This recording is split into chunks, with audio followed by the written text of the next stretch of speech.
ही कथा आहे एका गरीब शेतकऱ्याची. हातातोंडाला आलेले पीक का बरे त्याने कापून टाकले असेल? काय असेल त्यामागील कारण? कोण असेल त्यामागे? चला तर मित्रहो, ऐकूया आपण त्याची कथा. गाणगापुरात पर्वतेश्वर नावाचा त्याचा एक भक्त होता.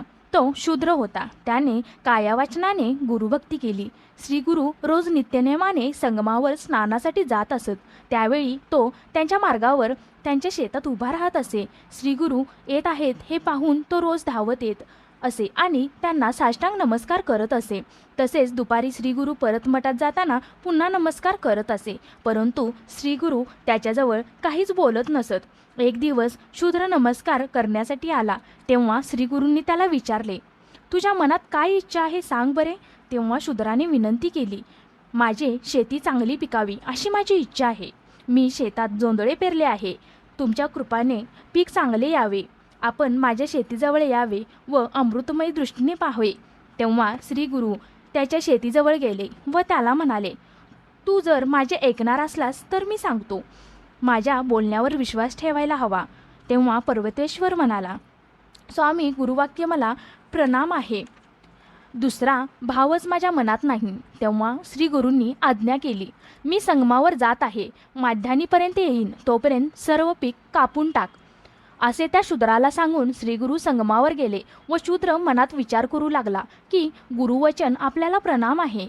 असा विचार मनात करून त्याने लगेच पीक कापून टाकले.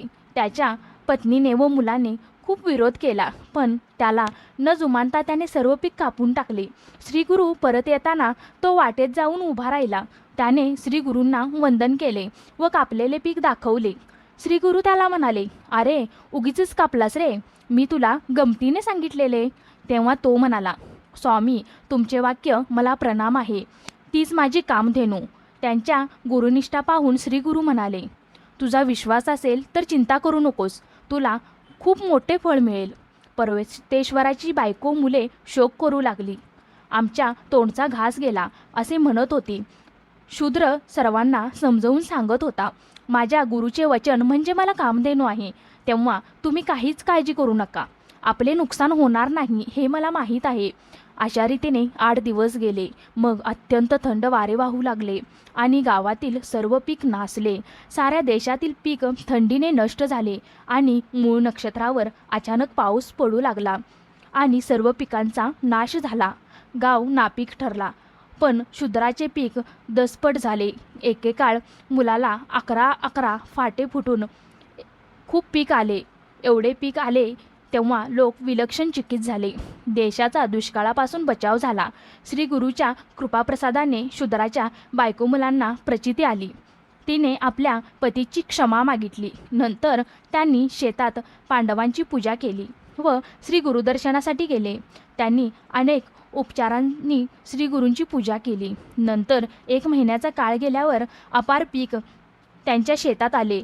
सर्व गावचे पीक हातचे गेले. तेव्हा त्याने आपल्या कोठरीतील अर्धे पीक गावच्या अधिकाऱ्यांना दिले. दृढ भक्ती असेल त्यांच्या घरी धन्य कुठले. त्या भक्ताच्या सर्व कामना पूर्ण होतील. लक्ष्मी अखंड राहील व गुरूंची भावाभक्तीने सेवाही घडेल. धन्यवाद.